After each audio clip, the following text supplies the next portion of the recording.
교회는 웰컴합니다라는 제목으로 함께 말씀을 나누도록 하겠습니다. 교회는 여러분들을 웰컴합니다. 여러분을 진심으로 환영합니다. 예수님께서는 자신을 웰컴하는 자, 영접하는 자에게 하나님의 자녀가 되는 특권을 주셨습니다. 웰컴한다라는 의미가 뭐냐면, 웰컴이란 것은 예수 그리스도를 믿는 것, 또 예수 그리스도를 받아들이는 것이다 라고 할 수 있습니다. 예수 그리스도를 받아들인 사람에게 하나님의 자녀가 되는 특권을 주셨고, 그 특권이 무엇이냐면 영생이라는 것입니다. 영원한 생명이라는 것입니다. 이 영원한 생명이라는 것은 단순히 오랫동안 사는 것, 그것을 뛰어넘는 것입니다. 생명이 풍성한 것을 이야기하는데, 우리 인생은 모두 다 결핍의 존재들인데요, 이 결핍이 충만하신 하나님 앞에서 채워지는 것, 그것을 생명이라고 할 수 있고, 그것이 온전해지는 것, 그것을 영원한 생명이다 말할 수 있습니다. 영원한 생명이 가장 잘 표현되어 있는 것, 그것은 바로 천국 하나님의 나라입니다. 그리고 그 영생에 대해서 가장 잘 가르쳐주고 인도해 줄 수 있는 곳이 바로 교회라는 곳입니다. 오늘 저와 함께 교회가 무엇인지 함께 말씀을 나눴으면 좋겠습니다. 오늘 처음 오신 분들은 교회가 이런 곳이다 라는 이야기를 좀 들었으면 좋겠고, 또 우리 기존에 있는 성도님들은 우리가 나오고 있는 교회가 이런 곳이다 라는 것들 다시 한번 점검할 수 있는 그런 시간이 되었으면 좋겠습니다. 많은 사람들에게는 교회에 대한 오해가 몇 가지 있는데, 첫 번째 오해가 무엇이냐면 교회는 건물이거나 주일에만 모이는 곳이다 이렇게 오해하기도 합니다. 보여지는 건물이 교회다라고 생각하는데, 이것은 교회당이라고 그려도 되죠. 예배당이라고 불려지는 것이고요.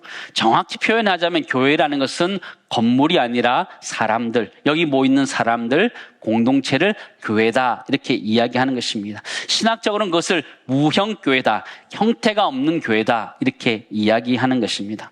그리고 교회는 일요일에만 모이지 않습니다. 수요일에도 모이고 금요일에도 모이고 매일 새벽에도 모이고 기도하고 훈련하고 주중에도 여러 가지 모임들이 참 많이 있습니다. 교회 다니는 사람들은 이 일요일을 주일이다 이렇게 표현하고 있는데, 주일의 뜻이 무엇이냐면 주의 날이다, 주님의 날이다 이런 뜻을 가지고 있는데요, 예수님께서 부활하신 날을 기념하여서 드리는 날, 그날이 주일이라는 것입니다. 새로운 의미를 부여하고 중요한 날이기 때문에 구별하여서 이 주일이다 이렇게 표현하고 있는 것인데요, 여러분 달력 보시면 무슨 요일이 제일 먼저 나와 있습니까? 일요일이, 주일이 제일 먼저 나와 있습니다. 그 은혜를 가지고 일주일을 살아가라, 부활의 기쁨을 가지고 일주일을 살아가라, 그런 의미를 가지고 있기도 하는데요.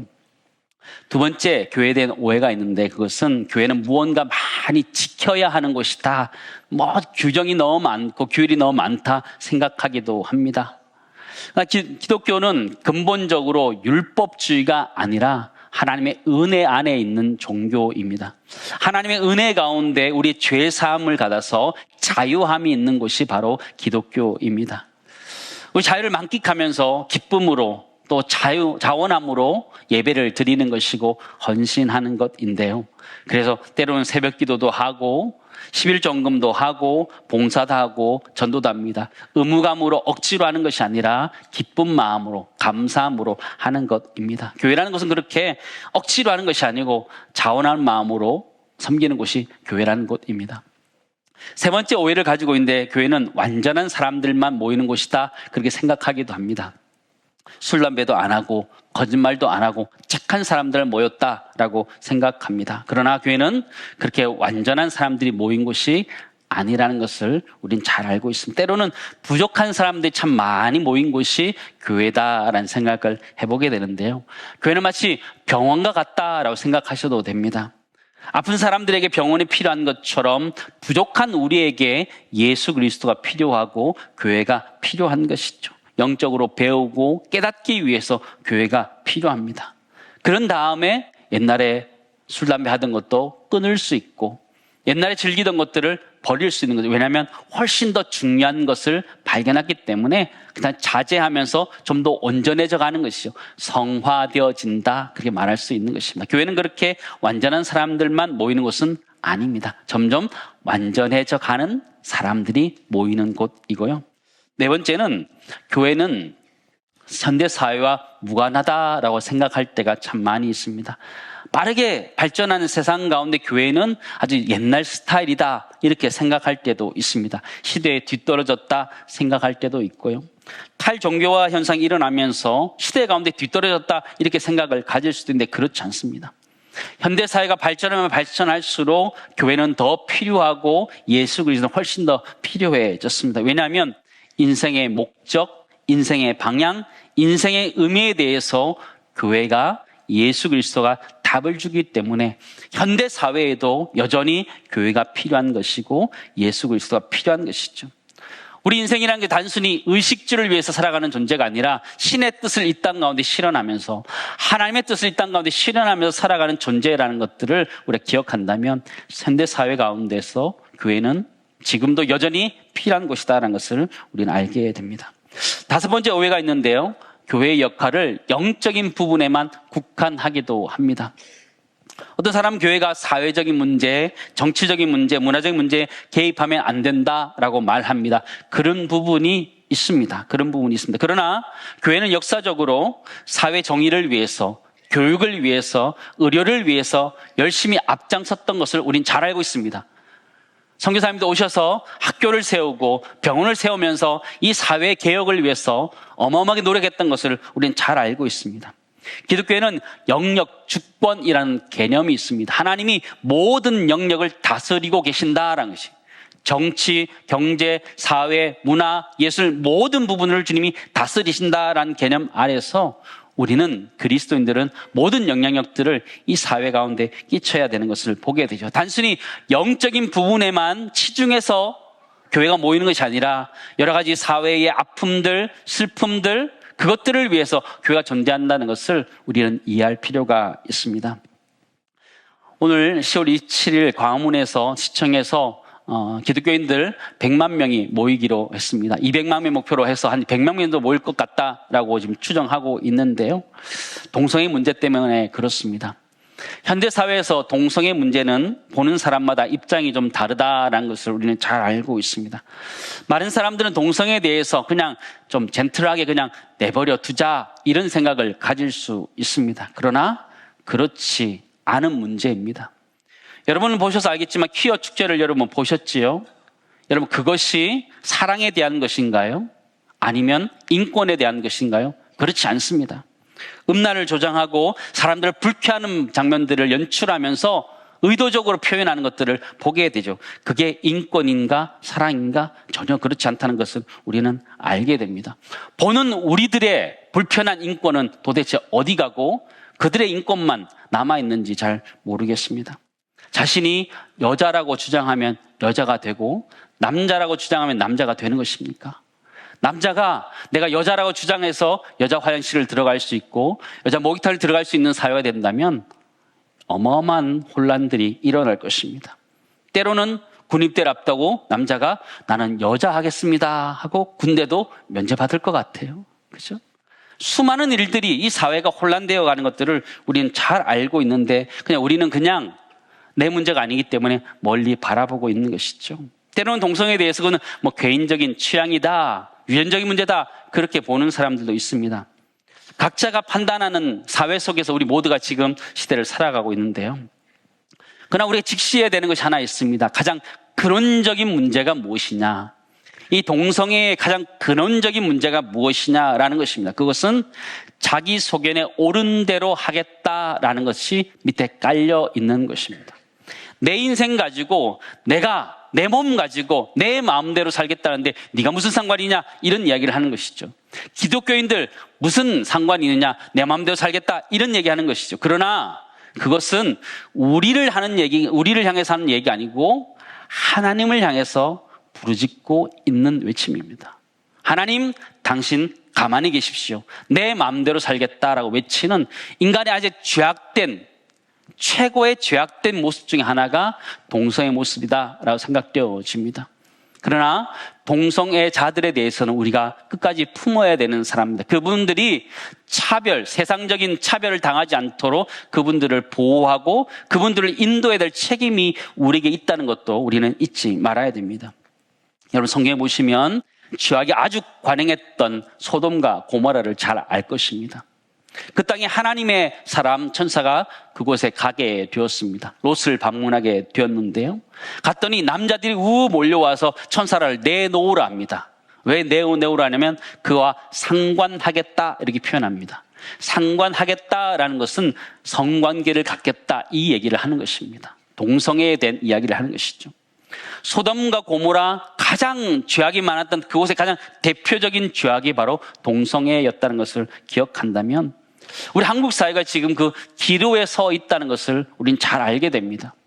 유럽 교회, 서구 교회가 왜 이렇게 힘없는 삼섬처럼 무너졌느냐? 동성애 문제 때문에 그렇습니다. 단순히 그게 동성애라는 것이 아니고 그 밑에 깔려있는 하나님을 부인하고 싶은 하나님 입 닫으십시오라고 말하는 그들의 아주 계산적인 그런 계계가 있기 때문에 지금 서구 교회가 유럽 교회가 어려움을 맞고 있는데요. 한국 교회도 지금 그런 위기 상황에 와 있다는 것을 보게 됩니다. 이런 문제에 대해서 한국 교회도 목소리를 내야 되는 것이다라는 생각들을 해보면서 오늘 10월 27일 함께 모이기로 했습니다. 함께 기도해 주시고 해주시기 바랍니다. 한국 교회가 다시 한번 그게 우리의 잘못이다. 우리가 교회가 그 역할을 하지 못했다라는 것들을 품고 기도할 수 있는 그런 시간 될 수 있도록 여러분 기도해 주시고 함께 동참해 주시기를 부탁드립니다. 교회가 무엇이냐라는 얘기로 다시 돌아왔어요. 여러분 교회가 무엇인가요? 교회는 그리스도의 몸입니다.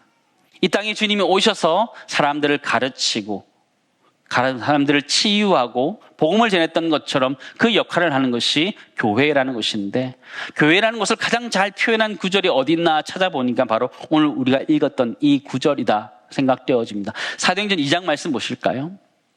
그들이 사도의 가르침을 받아 예수님이 가르치셨던 것들을 배웠던 사도들이 그것들을 또 사람들이 가르치는 것이죠. 말씀을 가르치는 것을 말하는 것이죠. 그게 교회의 모습입니다.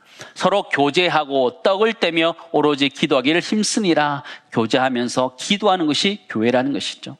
사람마다 두려워하는데 하나님을 경외하는 마음을 가지고 있는 곳 교회라는 것이고 사도들로 말미암아 기사와 표적이 많이 나타나니 44절 믿는 사람이 다 함께 있어 함께 하는 것이 교회라는 것이고 모든 물건을 서로 통용하고 또 재산과 소유를 팔아 각 사람 필요를 따라 나눠주는 거. 나눔이 있는 공동체라는 거예요. 사람들의 어려움을 보면 그걸 나눠줄 수 있는 것이 교회 공동체라는 것입니다. 46절, 47절 같이 읽겠습니다.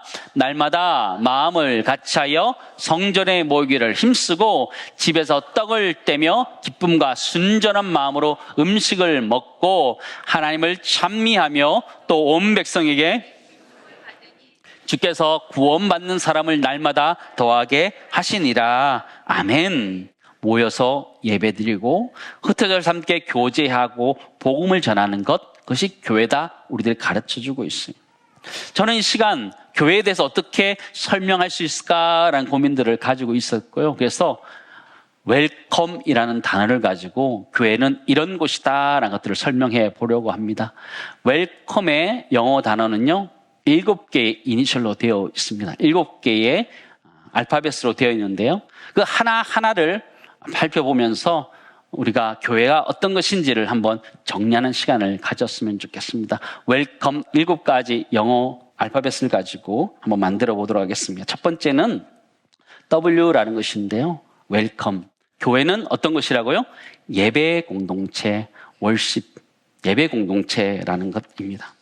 교회를 가장 대표할 수 있는 것은 예배입니다. 그래서 교회를 예배당이다 이렇게 표현하기도 하죠. 그만큼 예배가 중요했던 것이고 코로나 팬데믹 상황 속에서도 한국 교회는 예배 드리기를 끊임없이 했었습니다. 그것만은 멈출 수 없다라고 그만큼 중요하다는 것을 의미하는 것이죠. 요한복음 4장에 보면 하나님은 영이시니 예배한 자과 영과 진리로 무엇할지니라 예배할지니라. 우리의 존재가 예배하는 존재이고 교회 공동체는 예배하는 곳이다 라는 것들을 우리에게 알려주는 것이죠. 예배라는 것은 단순히 이렇게 모여서 순서적으로 하는 것을 뛰어넘어서 우리 삶 가운데 하나님을 드러내는 것, 하나님을 자랑하는 것, 그건 역시 예배의 형태입니다. 베드로전서 2장 9절 말씀 보시면 너희는 택하신 족속이요 왕같은 제사장들이요 거룩한 나라의 그의 소유된 백성이니 이는 너희를 어두운 데서 불러내어 그의 귀한 빛에 들어가게 하신 이의 아름다운 덕을 선포하게 하려 하심이라. 하나님의 위대하심을 드러내는 것, 자랑하는 것, 때로는 예배 시간에 찬양하는 것, 말씀으로 증거하는 것 다 예배다라는 것이죠. 교회는 이런 예배의 공동체입니다. 두 번째, 교회는 어떤 곳일까요? E로 시작하는 게 뭐가 있을까요? Education. 교회는 교육 공동체입니다. 양육 공동체, 배움의 공동체라는 것이죠. 교회는 하나님의 뜻을 배워야 하는 곳입니다. 하나님의 말씀을 배우는 것이 교회라는 것이죠. 디모데후서 3장 말씀 보시면요, 너는 배우고 확신한 일에 거하라. 너는 내가 누구에게서 배운 것을 알며 또 어려서부터 성경을 알았나니 성경 능히 너로 하여금 그리스도 예수 안에 있는 믿음으로 말미암아 구원에 이르는 지혜가 있게 하느니라 말씀하시요. 교회는 배우는 곳이에요. 하나님의 말씀을 배우고 그 말씀대로 살아가기를 애쓰는 곳, 교육받는 곳, 교회 공동체라는 것이죠. 또한 교회 공동체는 다음 세대를 양육해가는, 교육하는 공동체이어야 합니다. 신명기 6장 말씀 보실까요? 같이 읽겠습니다. 너는 마음을 다하고 뜻을 다하고 힘을 다하여 내 하나님 여호와를 사랑하라. 오늘 내가 내게 명하는 이 말씀을 너는 마음에 새기고 내 자녀에게 부지런히 가르치며 집에 앉았을 때든지 길을 갈 때든지 누워 있을 때든지 일어날 때든지 이 말씀을 강론할 것이며 라고하시죠. 교회 공동체는 하나님 말씀을 자녀들에게 가르쳐야 되는 교육 공동체라는 것들을 이야기해 주고 있는 것입니다. 하나하나 하고 있는데요. 기억하시겠죠? 첫 번째 뭐예요? 예배 공동체, 월십 예배 공동체. 두 번째 이 에듀케이션, 교육 공동체. 그 다음에 L, 뭐가 있을까요? 사랑 공동체, love. 교회는 사랑의 공동체라는 것입니다. 예수 그리스도의 신앙과 삶을 닮아가는 게 우리 성도들인데요. 예수 그리스도의 가장 대표적인 모습이 있다면 사랑이라는 것이죠. 자기 희생이라는 것이죠. 성경이 가장 큰 가르침은요, 하나님을 사랑하고 이웃을 사랑하는 것입니다. 그게 교회가 해야 되는 사명인 것이죠. 교회는 사랑이 있어야 되는 것이죠. 기독교의 가장 큰 가치가 있다는 것은 바로 사랑이라는 것입니다. 하나님이 우리에게 그 사랑을 보여주셨고 예수님께서 우리를 위하여 십자가에 죽으심으로 말미암아 그 사랑을 보여주셨어요. 그러므로 우리 역시 그 사랑을 우리 이웃들에게 나눠야 되는 것, 그것이 기독교가 보여줄 가치이어야 합니다. 에베소서 5장 2절 말씀 보실까요? 그리스도께서 너희를 사랑하신 것 같이 너희도 사랑 가운데서 행하라. 그는 우리를 위하여 자신을 버리사 향기로운 제물과 희생 제물로 하나님께 드리셨느니라. 너희도 사랑 가운데 행하라 말씀하시는 거예요. 행하라 말씀하시는 거예요. 그리스도인들의 가장 큰 성품이 있다면 그건 바로 사랑이어야 된다는 것이죠. 성경은 서로 사랑하라 말씀하시는 거예요. 서로 사랑하라. 그럴 때 정말 믿는 자다, 제자다 말할 수 있다 말하고 있는 것이죠. 사랑이 없으면 아무것도 아니다. 성경 그렇게 우리들에게 말씀해주고 있어요. 고린도전서 13장 말씀 가볼까요? 내가 사람의 방언과 천사의 말을 할지라도 대단한 거지요. 사랑이 없으면 소리나는 구리와 울리는 꽹과리가 되고 내가 예언하는 능력이 있어 얼마나 위대해요. 모든 비밀과 모든 지식을 알고 또 산을 옮길 만한 모든 믿음이 있을지라도 사랑이 없으면 내가 아무것도 아니다는 것이죠. 3절 내가 내게 있는 모든 것으로 구제하고 내 몸을 불사르게 내어줄지라도 사랑이 없으면 내게 아무 유익이 없느니라. 교회 공동체가 뭐예요? 사랑의 공동체라는 것이죠. 교회라는 곳, 사랑을 보여줄 수 있는 곳, 그것이 바로 교회 공동체라는 것입니다. 네 번째, 교회는 뭘까요? C, 커뮤니온이라는 단어인데요. 성찬 공동체입니다. 예수 그리스도의 살과 피를 기념하는, 기억하는 공동체입니다.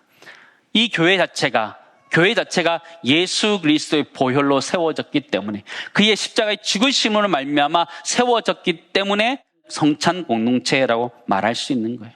이 성찬을 하면서 우리가 예수 그리스도 안에서 한 가족됨을 인정하는 것, 그게 바로 성찬 공동체라는 것입니다.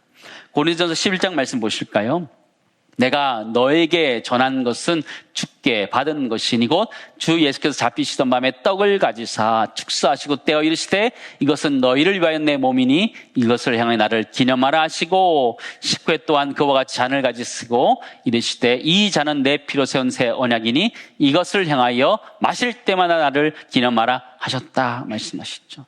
주님의 성찬에 참여하는 것, 성찬에 참여하여서 우리가 하나 된 가족이라는 것을 깨닫는 것이 교회 공동체라는 것을 보여주고 있죠. 교회는 바로 이렇게 성찬의 공동체입니다. 5번째, 뭘까요? 아울리치, 섬김의 공동체다. 교회는 섬김의 공동체, 아울리치 공동체입니다. 교회는 하나님을 예배함과 동시에 세상을 섬겨야 되는 책임이 우리들에게 있습니다. 교회는 대사회적인 책임이 우리에게 있다는 것이죠. 교회의 공공성이다 이야기하는 것입니다. 공공성이란 것은 일반 사회에 선한 영향력을 끼쳐야 된다, 유익을 끼쳐야 된다, 이런 의미로 해석될 수 있습니다. 주님은 우리들을 향해서 너희는 세상의 빛이다, 세상의 소금이다 말씀하셨어요. 너희를 향해서 교회의 빛과 소금이다 말하지 않고 세상의 소금이야 빛이다 이렇게 말씀하고 있어요. 마태복음 5장 말씀 보실까요? 같이 읽겠습니다. 너희는 세상의 소금이니 소금이 만일 그 맛을 잃으면 무엇으로 짜게 하리요? 후에는 아무 쓸데없이 다만 밖에 버려져 사람에게 밟힐 뿐이니라. 너희는 세상의 빛이라 산 위에 있는 동네가 숨겨지지 못할 것이요 말씀하셨죠. 너희는 세상의 빛이다. 너는 세상의 소금이다. 공공성을 가지고 있다는 거예요. 교회의 공동체는 그런 곳이라는 거예요. 교회는 하나님만 예배하는 것이 교회가 아니라 세상을 잘 섬겨가는 것도 교회 공동체가 해야 되는 일이다. 사회의 유익을 위해서 함께 섬겨야 되는 것이 교회 공동체다라는 것들을 우리는 알아야 됩니다. 6번째, 뭐가 남았나요? M 남아있죠. M. 뭘까요? 미션 공동체입니다. 교회는 선교 공동체입니다. 선교 공동체. 예수님께서 우리를 향해서 땅끝까지 복음을 전하라고 말씀해 주셨어요. 사도행전 1장 8절 말씀, 오직 성령이 너에게 임하시면 너희가 권능을 받고 예루살렘과 온 유대와 사마리아와 땅끝까지 이르러 내 증인이 되리라 말씀하셨죠.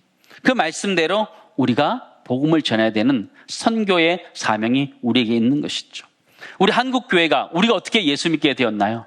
멀리 미국 땅에서 140년 전에 이 땅에 복음을 전하기 위해서 태평양을 건너와서 복음을 전해주셔서 우리가 믿게 되었다. 그러기에 우리는 이 선교의 사명을 감당해 가야 됩니다. 그게 교회 공동체라는 거예요. 가까이 동남아시아부터 시작해서 또 이슬람권까지 또 아프리카에도 또 북녘 땅에도 이 복음을 전해야 되는 사명이 우리에게 있음을 잊지 말아야 된다. 교회는 그런 선교의 공동체라는 것을 우리 기억합시다. 마지막 7번째 마지막 단어 E가 남아있는데요. 뭘까? 이반젤리즘이라는 것인데요. 전도라는 것입니다. 교회는 전도의 사명을 가진 공동체입니다. 건전 사명. 복음이라는 것은요, 기쁜 소식을 이야기합니다. 복된 소식을 이야기해요. 복된 소식이 무엇이냐면 내 죄가 사함받아서 하나님의 자녀가 되어서 영원한 생명을 가지고 있다라는 것, 그것이 복음이라는 것입니다. 그것을 나만 아는 것이 아니라 우리 이웃들에게 전해야 되는 사명이 있는 것, 그것이 바로 교회 공동체라는 것입니다.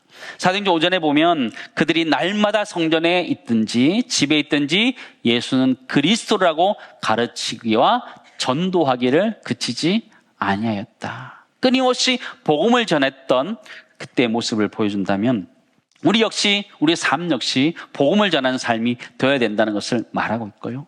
또 복음적인 삶을 살아야 된다. 성경 우리들이 말하고 있습니다. 마태복음 5장 16절 같이 읽습니다. 이같이 너희 빛이 사람 앞에 비치게 하여 그들로 너희 착한 행실을 보고 하늘에 계신 너희 아버지께 영광을 돌리게 하라. 아멘. 착한 행실, 복음적인 삶을 보여줘서 그들에게 복음을 전할 수 있도록 해야 된다라는 것들을 말씀하고 있습니다. 정리할 수 있을까요? 어려운 단어는 그렇게 많지 않습니다. 그죠? 우리 하나 외웠으면 좋겠어요. 웰컴이라는 단어가 있잖아요. 교회가 무엇인가? 첫 번째 뭐예요? 월십, 예배라는 것. 두 번째 뭐예요? education, 교육 공동체, 양육 공동체. 세 번째 love, 사랑 공동체라는 것. 네 번째 communion, 성찬 공동체. 주님의 살과 피로 세워진 것이 바로 교회라는 것. 다섯 번째 outreach, 섬김 공동체라는 것. 여섯 번째 미션 공동체. 또 마지막 일곱 번째 전도 공동체, 에반젤리즘이라는 공동체라는 걸 기억하면서 우리가 이 정도는 알아야 되지 않을까요? 그죠? 교회 다니면서 우리가 웰컴이라는 단어를 가지고 만들어 보았는데요. 여러분이 집에 가셔서도 한 번씩 이렇게 한번 기억해 보셨으면 좋겠어요. 웰컴이라는 단어가 나올 때마다 목사님이 교회에 대해서 설명했는데 무엇인지 한번 기억해 보면서 우리 교회는 우리 교회뿐만 아니라 모든 교회들은 이 일들을 해가는 것입니다. 그것이 공동체인데요. 말씀을 정리하면서 중요한 것은 교회라는 것은 이런 일들을 하는 것이 교회이지만 건물이 아니라 사람이라고 있습니다. 그 얘기는 바로 우리 자신이 교회라는 것이고 이 일을 우리가 해야 된다는 것입니다. 예배하고 배우고 사랑하고 성찬에 참여하고 섬기고 선교하고 전도하는 것을 교회가 하고 나는 따로 하는 것이 아니고 우리 자신이 해야 된다는 걸 기억하면서 그 일들을 잘 감당할 수 있는 우리 모든 교회 성도님 될 수 있기를 간절히 소망하고 오늘 처음 오신 분들은 교회가 이런 곳이구나라는 걸 알면서 함께 공동체 안에서 신앙생활 할 수 있는 은혜가 있기를 간절히 소망합니다.